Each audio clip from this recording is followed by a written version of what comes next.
Tumpah pocongmu kok langgar sendiri di masjid lagi kayak nama.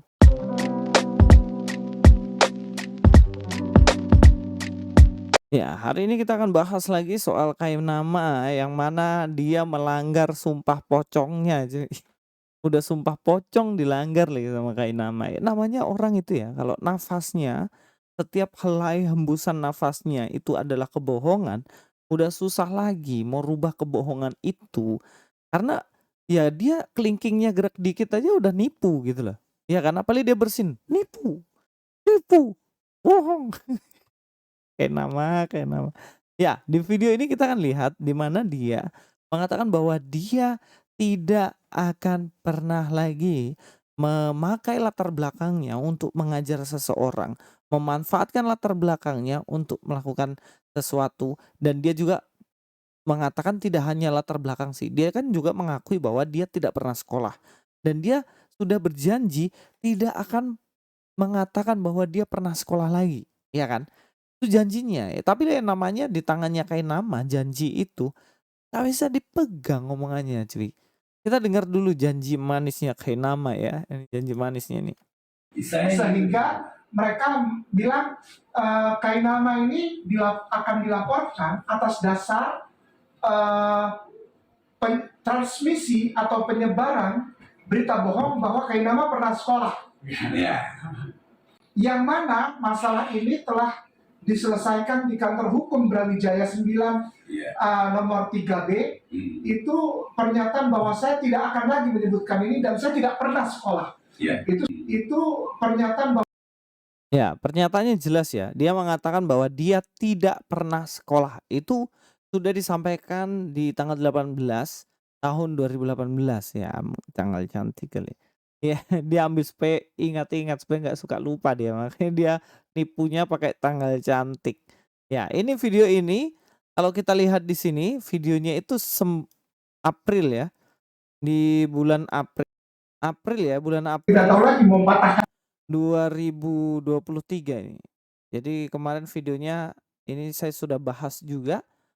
Itu pernyataan bahwa saya tidak akan lagi menyebutkan ini dan saya tidak pernah sekolah.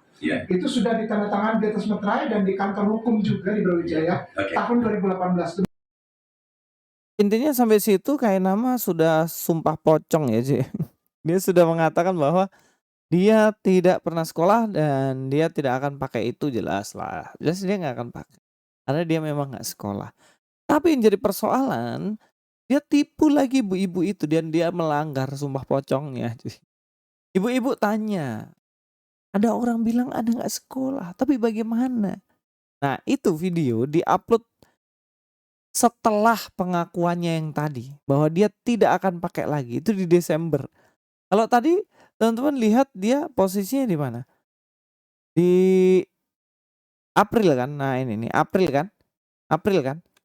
Nah di sini Desember ternyata di Desember ini dia masih pakai dan dia masih mengaku-ngaku katanya sekolah. Kasihan ibu ini ya, maksudnya orang mau datang tanya kebenaran begitu ya, malah ditipu lagi. Oh dia kalau bener ya surat tanda tangannya ada dan dia melanggar gini harusnya dia sudah di penjara nih Kainama. Tapi ya mana mungkin ya di penjara ya, nggak mungkin ya. Tahu lah alasannya kenapa kan. Ya kita dengar aja videonya, kita dengar sama-sama.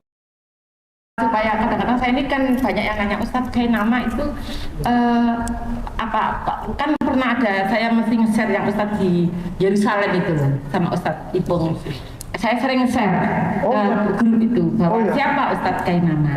Ya, jadi saya yang Ustadz bagus itu yang waktu itu dengan Torah kayak apa ya, ada videonya Ustadz yang saya suka sekali dan itu saya lihat. Kok Ustadz ada di Yerusalem itu, terus minta tolong untuk Ustadz pendidikan yang ke sana supaya teman-teman tahu juga karena Ustadz kan kok anu sekali, fasih sekali ya. Jadi Ustadz biografi kita aja Ustadz singkat. Jadi Ustadz yang ke sana supaya teman-teman tahu juga karena videonya Ustadz yang saya suka sekali dan itu saya lihat.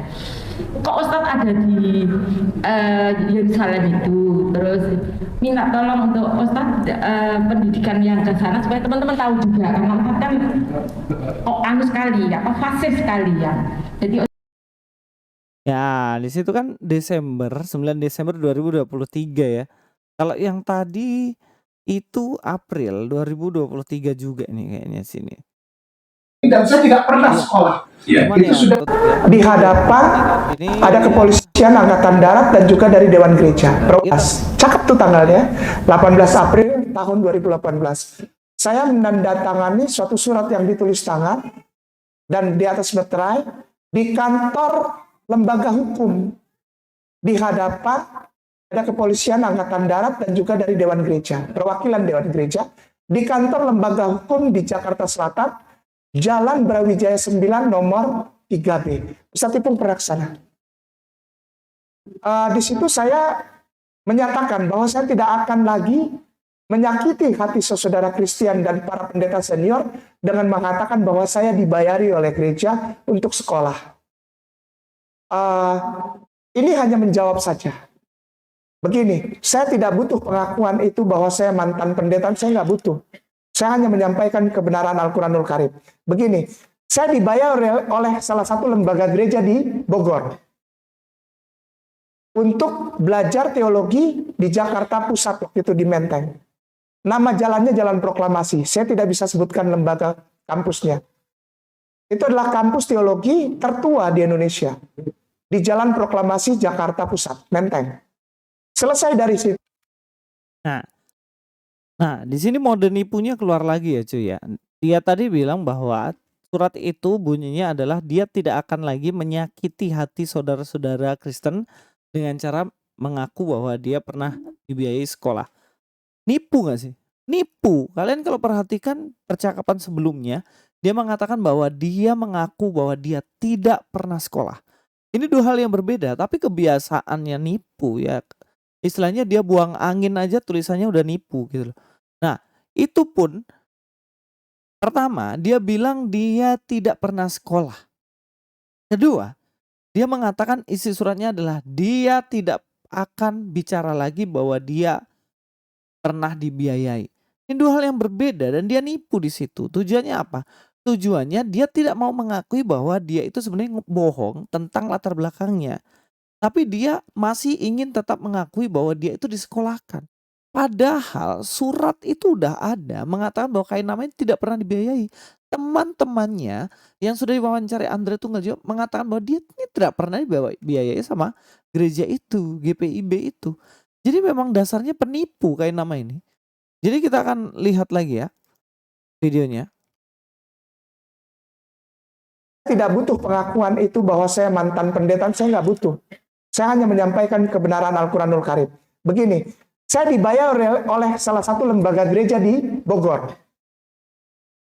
untuk belajar teologi di Jakarta Pusat, waktu itu di Menteng. Nama jalannya Jalan Proklamasi. Saya tidak bisa sebutkan lembaga kampusnya. Itu adalah kampus teologi tertua di Indonesia. Di Jalan Proklamasi Jakarta Pusat, Menteng. Selesai dari situ, saya pelayanan di Bogor dan Sukabumi.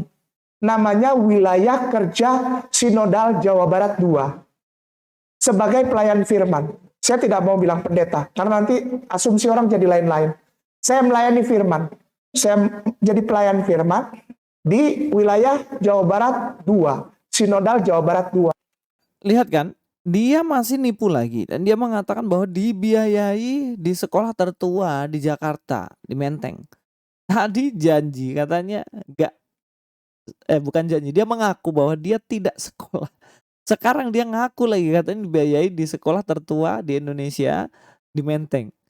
Kayak nama. Itu loh, apa gunanya janjimu 18 April itu gitu loh. Jadi memang susah ya. Kebenaran itu beda sistem kerjanya. Kalau penipu itu, dia sekali nipu, dia akan nipu terus. Karena dia kecanduan. Dia pokoknya kalau nggak nipu, dia demam dia. Dia langsung butuh paracetamol untuk turunkan panasnya. Ya itu Kain nama itu. Tapi yang saya pikir ya kasihan ibu-ibu ini loh, kena tipu terus. Tapi masih terus percaya terus sama Kain nama, apa-apaan gitu loh kalian tuh. bilang pendeta, karena nanti asumsi orang jadi lain-lain.